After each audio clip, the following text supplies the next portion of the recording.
আসসালামু আলাইকুম এভরিওয়ান, সবাই কেমন আছেন? বরাবরের মতো আমি ইমরান আপনাদের সাথে চলে আসলাম আরেকটা সম্পূর্ণ নতুন ভিডিওতে। আজকে আমি আলোচনা করব আলবেনিয়া নিয়ে। সো যারা আমার চ্যানেলে নতুন দয়া করে সাবস্ক্রাইব করে দিয়েন, কারণ আলবেনিয়া সম্পর্কে অনেক রিকোয়েস্ট পাইছি যে ভাই আলবেনিয়া নিয়ে একটু ভিডিও বানান, কেমনে কি করা যায় বা আসলেই কি আলবেনিয়ার বর্তমানে ভিসা হচ্ছে কিনা বা ফ্লাইট লাই করে যাওয়া যাচ্ছে কিনা। তো ভিডিও শুরু করার আগে একটা রিকোয়েস্ট করব, আপনি আমার চ্যানেলে নতুন হলে সাবস্ক্রাইব করে দিবেন।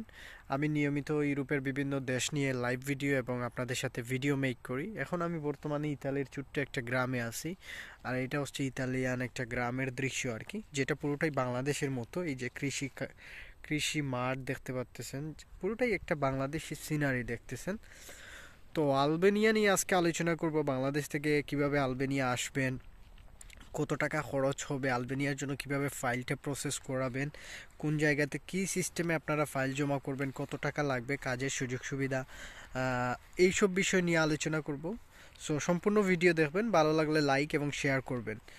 আপনারা জানেন আলবেনিয়া হচ্ছে ইউরোপের ছোট্ট একটা দেশ এবং দক্ষিণ পূর্বর এক ইউরোপের দেশ হচ্ছে আলবেনিয়া। এবং এই আলবেনিয়া হচ্ছে বলকান অঞ্চলের অন্যতম একটা প্রধান দেশ হচ্ছে আলবেনিয়া। আলবেনিয়ার আশেপাশের পার্শ্ববর্তী যে দেশগুলো সেগুলো হচ্ছে মন্টিনিগ্রো, কোসোভো, তারপর হচ্ছে আপনার গ্রিস, নর্থ মেসিডোনিয়া, এইগুলোই হচ্ছে আলবেনিয়ার পার্শ্ববর্তী দেশ। বুঝতে পারছেন? তো আমি এইটা হচ্ছে জয়তুনের বাগান। এই যে আমি বাগানের পাশ দিয়ে হাঁটতেছি, একটা পুরোটাই বলকান অঞ্চলের যে দেশগুলো আলবেনিয়া দেশগুলোর মতোই আর কি ইতালির এই গ্রামটা লাগতেছে। তবে এটা ইতালিয়ার একটা গ্রাম, ছোট্ট গ্রাম, যেখানে আসলে মানুষ খুবই কম, একেবারেই মানুষ জনমানবহীন এইসব বাগান দেখতে পারতেছেন। তবে কিছুক্ষণ পর হয়তো কাজকর্মের জন্য মানুষ আসবে, যারা আফ্রিকানরা বেশিরভাগ এই জায়গাতে কাজ করে। তারপর হচ্ছে যে অনেকেই জানতে চান বা অনেকের মনে একটা প্রশ্ন যে আলবেনিয়ার এমবেসি বাংলাদেশে আছে কিনা। সো আলবেনিয়ার এমবেসি কিন্তু বাংলাদেশে নাই, তো আপনারা কিভাবে প্রসেস করাবেন? তবে আলবেনিয়ার জন্য আপনাকে ইন্ডিয়া বা ওইগুলাতে যাওয়ার প্রয়োজন হয় না, কারণ আপনারা সবাই জানেন আলবেনিয়ার এমবেসি থেকে কিন্তু ই ভিসা প্রদান করা হয়। সো আপনি ই ভিসার মাধ্যমে আলবেনিয়া যেতে পারবেন, সেটা কোনো ইয়ে না। সো আপনার জন্য ইন্ডিয়াতে বা যাওয়ার কোনো প্রয়োজন হয় না। তবে সবার জানার সুবিধার্থে আলবেনিয়ার এমবেসি কিন্তু বাংলাদেশে নাই। পুরোটাই একটা সার্বিয়ার প্রসেস সিস্টেমের মতোই, যেভাবে এজেন্টরা কাজ করে এভাবেই আপনার ফাইলটা কাজ করা হবে। তো আরেকটা জিনিস প্রশ্ন করছেন সবাই, বা অনেকের মনের প্রশ্ন থাকতে পারে যে বর্তমান সময়ে আলবেনিয়ায় যদি আমি যেতে চাই আমার আসলে কত টাকা খরচ আসবে, সেটা নিয়ে আমাকে অনেকেই প্রশ্ন করেন। দেখেন, আলবেনিয়ার জন্য আপনার 7 লাখ টাকা অথবা 8 লাখ টাকা মতো খরচ আসবে। বুঝতে পারছেন? তো বর্তমানে আমাকে অনেকেই জিজ্ঞেস করছেন যে ভাই আসলেই কি আলবেনিয়ার ভিসা হচ্ছে কি না বা এগুলা কি। দেখেন, আলবেনিয়ার ভিসা বর্তমান সময়ে এখন টুকটাক হচ্ছে, তবে পাস্টে এটা অফ ছিল। তারপর অনেকেই ভিসা পাইছে, কিন্তু আসলে এয়ারপোর্ট কন্ট্রাক্টের কারণে, এয়ারপোর্ট কন্ট্রাক্ট অর্থাৎ ইমিগ্রেশন কন্ট্রাক্টের মাধ্যমে মানুষকে এয়ারপোর্ট থেকে বের করে দেয়া হতো আর কি, আলবেনিয়ান ইমিগ্রেশনের ওইখান থেকে, এয়ারপোর্ট থেকে। কিন্তু পাস্টে ওইটা ইয়ে ছিল, তো বর্তমান সময়ে ওইটা আবার চালু হয়েছে, ভিসা দেয়া শুরু করতেছে। তবে এই জায়গাতে একটা জিনিস খুবই কেয়ারফুল, কারণ যেহেতু এটা ই ভিসা, সো এটাতে স্ক্যাম হওয়ার সমস্যা সবচেয়ে বেশি থাকে। যেমন আমাকে অনেকেই প্রায় 2-3 জনে আলবেনিয়ার ই ভিসা পাঠাইছেন, তো দেখা যায় একজনের ই ভিসাটা ঠিক ছিল, বাকি 2 জনের ই ভিসাটা কিন্তু ফেক ছিল। এইটা কিন্তু চীনা খুবই একটা কষ্টসাধ্য বিষয়। সো আপনারা যখনই আলবেনিয়ার ই ভিসাটা পাবেন, আপনারা কোনো পরিচিত কারোর মাধ্যমে চেক আপ করে নেবেন। বুঝতে পারছেন? ভালো করে চেক আপ করে তারপর টাকা পয়সা লেনদেন করবেন। তবে আমি সবার সুবিধার্থে একটা জিনিস বলবো, যেহেতু আলবেনিয়াতে ফাইল জমা করলে একটা সমস্যা থাকে, সেই সমস্যাটা হচ্ছে যে আপনি যখন ফাইল জমা করবেন, যেহেতু ই ভিসাটা আপনি পেয়ে যাবেন, পাওয়ার পর আসলে ই ভিসার ক্ষেত্রে যে কোনো দেশে এয়ারপোর্ট ইমিগ্রেশনে একটু ঝামেলা করে। সো আলবেনিয়ার ক্ষেত্রেও ঠিক তেমনিভাবে আপনিও হয়তো একটু ঝামেলা ফেস করবেন।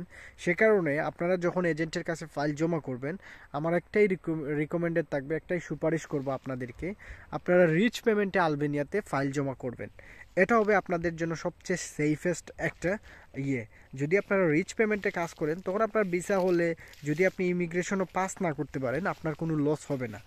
এটা আপনি কারণ বাংলাদেশ থেকে যারাই আলবেনিয়াতে যেতে চান সবাই কিন্তু ভাই একটা মিডিল ক্লাস ফ্যামিলি থেকে, এত বেশি টাকা পয়সা নাই, তাই আমরা একটু অল্প অল্প টাকা দিয়ে চেষ্টা করি যে একটা ভালো কোনো মতে যদি একটা ইউরোপের কান্ট্রিতে ঢুকা যায়। সো আমি বলবো সবাইকে রিচ পেমেন্টে কাজ করার জন্য। রিচ পেমেন্টে যদি আপনারা কাজ করেন আলবেনিয়ার জন্য, সেটা আপনাদের জন্য সবচেয়ে সেফেস্ট একটা ওয়ে হবে। সো আরেকটা, এখন আসেন যে ভাই 7 লাখ টাকা বা 8 লাখ টাকা বাজেট আপনার লাগবে। সো কাজের যে সুযোগ সুবিধা সেটা নিয়ে আপনাদের বলি। আলবেনিয়াতে কিন্তু প্রচুর কাজের সুযোগ সুবিধা আছে। যেমন আপনারা চাইলে কৃষি কাজও করতে পারবেন, আপনারা চাইলে আলবেনিয়াতে গার্মেন্টস ফ্যাক্টরিতে কাজ করতে পারবেন, ট্যুরিজম সেক্টরে কাজ করতে পারবেন, তারপর হচ্ছে আপনারা চাইলে বিভিন্ন ধরনের বাগানে কাজ করতে পারবেন। গার্মেন্টসের প্রচুর কাজ আছে আলবেনিয়াতে, সেগুলোতে আপনি কাজ করতে পারবেন। তারপর হচ্ছে রেস্টুরেন্টে আপনি কাজ করতে পারবেন, হোটেল ক্লিনার হিসেবে আপনি কাজ করতে পারবেন। এইগুলাই আর কি। তবে কনস্ট্রাকশনের কাজের পরিমাণ খুবই কম। এইসব দেশে তেমন একটা কনস্ট্রাকশনের কাজ তেমন একটা থাকে না, যেহেতু এটা মানে গরিব দেশই বলতে গেলে আর কি। তবে গার্মেন্টসের কাজের সুযোগ সুবিধা আছে।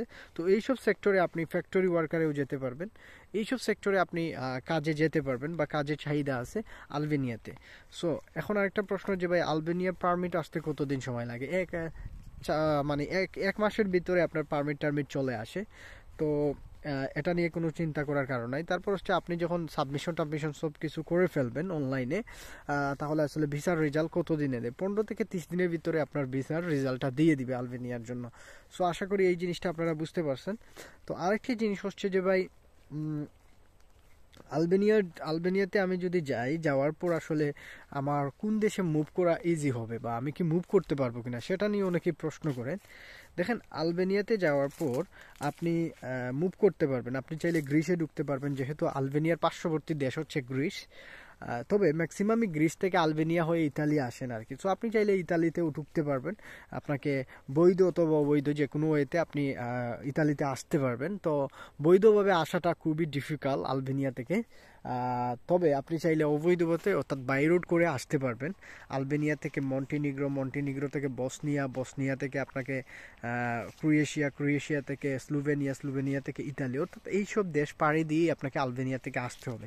সো যারা এটা প্রশ্ন করছিলেন যে আলবেনিয়া কি যাওয়া ঠিক হবে কিনা বা যে যাওয়ার পর কি ভাই আমি গেম দিতে পারবো না কিনা, আমাকে অনেকেই প্রশ্ন করছেন। হ্যাঁ, আলবেনিয়াতে যাওয়ার পর আপনি গেম দিতে পারবেন, এটা কোনো ইয়ে না। আপনারা অনেকেই আছে যারা গেম দিয়ে যায়। সো আসলে একটু রিক্সেরও ব্যাপার স্যাপার আছে। তো আসলে বাংলাদেশিরা আসলে লিবিয়া দিয়ে চলে আসে, অর্থাৎ লিবিয়া দিয়ে আসা কতটুকু হার্ড এবং কতটুকু রিক্সি ব্যাপার স্যাপার মানে হচ্ছে মানে যান আপনার ইয়েতে দিয়ে আল্লাহর বাড়িতে দিয়ে আসতে হয় লিবিয়া দিয়ে। সো লিবিয়ার থেকে ওই লাইনটা এত বেশি হার্ড না আমি মনে করি। সো আপনারা চাইলে আসতে পারবেন। যারা আমাকে প্রশ্ন করছিলেন যে আসার সিস্টেম আছে কিনা, হ্যাঁ আসার সিস্টেম আছে। আপনারা যদি ভালো লুকের মাধ্যমে আসতে পারেন আসতে পারবেন। এখন হচ্ছে যে ভাই আলবেনিয়ার টিআরসি কার্ড দেয় কিনা, হ্যাঁ টিআরসি কার্ড দেয়। কোম্পানির আন্ডারে যদি কাজে যান আপনাকে টিআরসি কার্ড দিবে। টিআরসি কার্ডটা আপনার পাইতে 1 মাস থেকে 3 মাসও সময় লাগতে পারে আলবেনিয়ার। সো আরেকটা প্রশ্ন যারা করছেন যে ভাই আলবেনিয়ার টিআরসি কার্ড দিয়ে আসলে আমরা কোন দেশে ভ্রমণ করতে পারবো? দেখেন, আলবেনিয়ার টিআরসি কার্ড দিয়ে সেনজেন কোনো কান্ট্রিতে আপনি ভ্রমণ করতে পারবেন না, যেহেতু এটা বলকানের দেশ এবং এটা সেনজেন না। তবে আপনি আলবেনিয়ার টিআরসি কার্ড দিয়ে আলবেনিয়াতেই আপনি ঘোরাঘুরি করতে পারবেন, অর্থাৎ আপনি কাজের বৈধতা পাবেন, সব কিছুই পাবেন, ওইখানে বৈধভাবে বসবাস করতে পারবেন। সো আশা করি এই জিনিসটা বুঝতে পারছেন। তারপর বাংলাদেশ থেকে আপনি কত ধরনের মানে ভিসাতে বা অ্যাপ্লিকেশন করতে পারবেন বা আলবেনিয়া এমবাসি বাংলাদেশ মানে বাংলাদেশিদের জন্য কত ধরনের ভিসা দিয়ে থাকে। এটা আসলে ভিসা আপনি চাইলে পর্যটন খাতে ভিসার জন্য যেতে পারবেন, ভিসা নিয়ে যেতে পারবেন। আপনি চাইলে ভিজিট ভিসা নিয়ে যেতে পারবেন। আপনি চাইলে স্টুডেন্ট ভিসাতে যেতে পারবেন। আপনি চাইলে কাজের ভিসা নিয়েও আলবেনিয়াতে যেতে পারবেন। অনেকে প্রশ্ন করে আলবেনিয়ার ভিসাটা বা স্টিকার ভিসা দেয় নাকি ই ভিসা দেয়। আলবেনিয়া হচ্ছে ইলেকট্রনিক ভিসা দেয়, যেটাকে ই ভিসা নামে আমরা পরিচিত, সেটাকে ইলেকট্রনিক ভিসা বলে। অর্থাৎ আপনার নামে ইমেল খোলা হবে, ইমেল খুলে আলবেনিয়ার পোর্টালে আপনার নামে অ্যাকাউন্ট ক্রিয়েট করে সেখানে আলবেনিয়ার ই ভিসার জন্য অ্যাপ্লিকেশন করা হবে এবং যখন অ্যাপ্রুভাল আসবে তখন সেই ইমেইলেই কিন্তু অ্যাপ্রুভাল লিঙ্কটা আসবে। সো মানে আপনার অ্যাপ্রুভাল ইয়েটা আসবে। তো যখন ইমেলটা আসে সেখান থেকেই কিন্তু এজেন্টরা এই ইমেলটা ডাউনলোড করে আপনার ই ভিসাটা করে দেয়। সো অনেকেই জিজ্ঞেস করতে পারেন যে ভাই আলবেনিয়ার ই ভিসাটা কীভাবে চিনবো? দেখেন, আপনি যখন আলবেনিয়ার জন্য ফাইল দিবেন, আপনার জন্য এমবাসিতে যখন ফাইলটা করা হবে, প্রসেসিং করা হবে, তখন আপনার নামে কিন্তু একটা অ্যাকাউন্ট ক্রিয়েট করা হবে একটা ইমেল দিয়ে। সো আপনি যদি ওই ইমেইলের অ্যাক্সেস আপনার এজেন্টের কাছ থেকে আনতে পারেন, তাহলে আপনি 100% অথেন্টিকভাবে জানতে পারবেন আপনার ই ভিসাটা রিয়েল নাকি ফেক। কারণ যখন আলবেনিয়ার এমবাসি থেকে অ্যাপ্রুভাল আসে, তখন কিন্তু অ্যাপ্রুভাল আসার পরই একটা ইমেইলে একটা লিঙ্ক চলে আসে। তো আপনার ইমেইলে যখন লিঙ্ক চলে আসবে, তখন আপনি ও লিঙ্কে লেখা থাকবে যে আপনার ই ভিসাটা অ্যাপ্রুভাল হয়েছে, আপনি এই লিঙ্ক থেকে আপনি ডাউনলোড করে নিন আপনার ই ভিসাটা। তখন আপনি আসলে একেবারেই বুঝতে পারবেন যে আসলে এটা অথেন্টিক ভিসা নাকি ফেক ভিসা।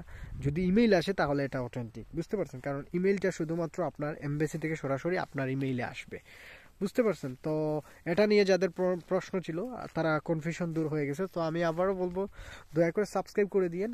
আলবেনিয়া আসলে এত বেশি উন্নত দেশ না, যাদের আসলে আলবেনিয়াতে একান্তই আসা প্রয়োজন, যাতে ইন ফিউচারে আপনারা গেম টেম দিয়ে চলে যাওয়ার প্ল্যান, তাহলে আপনারা আসতেই পারেন। তবে আমি মনে করি যে আলবেনিয়াতে ফাইল জমা করলে রিচ পেমেন্টের কাজে ফাইল জমা করেন। মানে ওই রিচ পেমেন্টের কাজে যদি আপনি ফাইল জমা করেন, তাহলে আপনার রিস্কের ব্যাপার স্যাপার থাকছে না। সো ট্রাই করবেন আলবেনিয়ার জন্য আপনারা রিচ পেমেন্টে যে কোনো এজেন্টের কাছে ফাইল জমা দেওয়ার জন্য। ওরা 7 লাখ বা 8 লাখ টাকাতে আপনার ফাইলটা প্রসেস করে দিবে। সো আশা করি আমার এই ভিডিওটা আপনাদের অনেক উপকার আসবে। যারাই দেখবেন আলবেনিয়া নিয়ে যারা প্রশ্ন করছিলেন, তাদের আসলে কনফিউশন দূর। তারপর আরেকটা জিনিস, যে স্যালারি কত আলবেনিয়াতে, আপনারা স্যালারির রেঞ্জটা আপনার 450 থেকে 400-500 ইউরোর মতো এরকম হবে আর কি। সো আশা করি এই জিনিসটা বুঝতে পারছেন। আর আলবেনিয়ার টাকাকে আলবেনিয়ার বলা হয়, লেব বলা হয়। সরি, আলবেনিয়ার লেব না, এটা ভুলে গেছি। তো আমি অন্য কোনো ভিডিওতে লাইভে আপনাদেরকে বলে দিব।